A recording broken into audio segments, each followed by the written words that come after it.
Hello. हाँ हाँ अभिषेक बाबू। कहतनी गुरुजी हाँ बाबू। कि यही माघ के महीना में अच्छा एक जना गौना करा के परदेश चल गए बारे। अच्छा अब फगुआ नियर आता। अच्छा बाबू। जब फगुनहट के हवा मौगी के अंदर लागल बा अच्छा तड़पतिया विरह में एक दिन फोन लगावतिया अपना पति देव के लगे। का कहती हो? कहतिया के मुअनु ई बताओ सबके मरद घरे बारे तू बाहर में लहर लुटत रहो। ई बताओ हमार फगुआ के तरह कटी हो।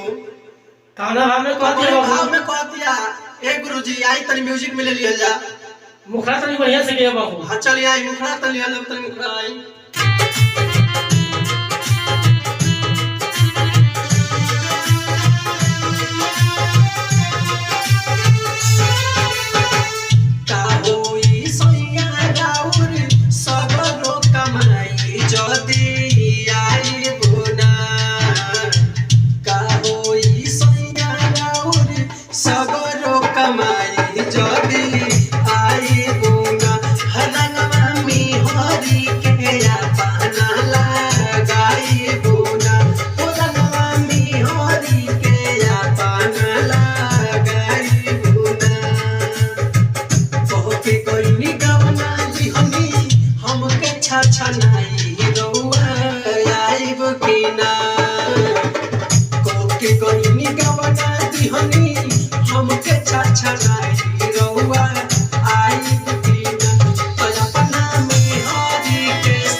अच्छा बाबू।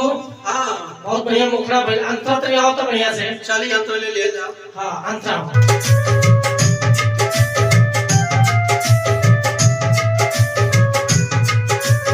लबुआ से फगुआ ननदो खूबे खेलतारी रौए बोली पिया कैसे मनवा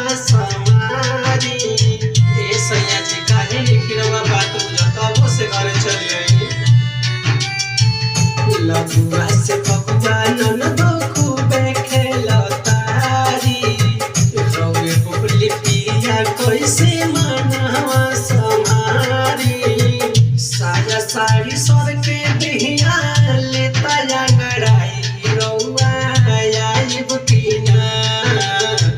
साया साड़ी सर के बिहिया लेता अंगड़ाई रौआ आइब कीना। तजपना में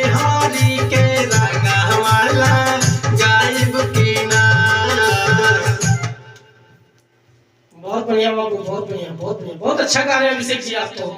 चलिए आइए दूसरा अंतर ले लिया जाओ। ठीक बात है। दूसरा अंतर तो बढ़िया सिखा। ठीक है ठीक बा। अरे रुआ के तो सिखाओ की जरूरत नहीं है। आई दूसरा अंतर छोटा भी टेक देता नहीं। चलिए ठीक बा।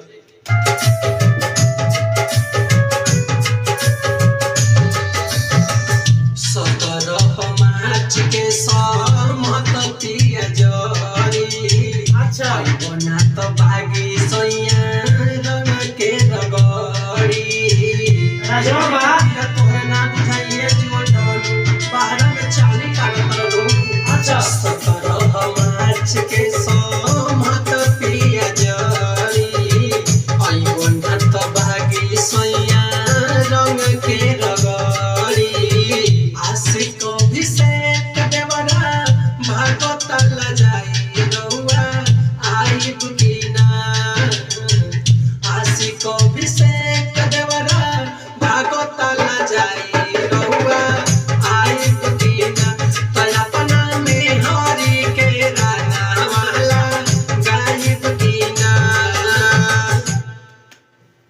क्या बात है अभिषेक जी। बहुत बढ़िया गाना की है। बहुत अच्छा लगा। नमस्कार भोजपुरिया भैया लोग। अरुण से विनती बा रिक्वेस्ट बा कि हमरा छोड़ भाई आशिक अभिषेक जी के गाना अच्छा लगल हो भैया तो एगो लाइक कर दे आ कमेंट करके बताए कोनो गलती त्रुटि भइल होई तो आ कोनो प्रकार के गाना लिखवावे के चाहता नहीं भैया तो बेहिचक संपर्क कर सकता नहीं। आपके बड़ भाई आपके छोट भाई बैठल बैठे विजय भागे रहुआ जैसन मेटल का वैसन मेटल रहुआ के मिली बिल्कुल उचित चार्ज पर। तो मिला था नहीं भैया हम अगला गाना में। तब तक के लिए नमस्कार प्रणाम धन्यवाद भैया। जय हिंद जय भारत जय भोजपुरी।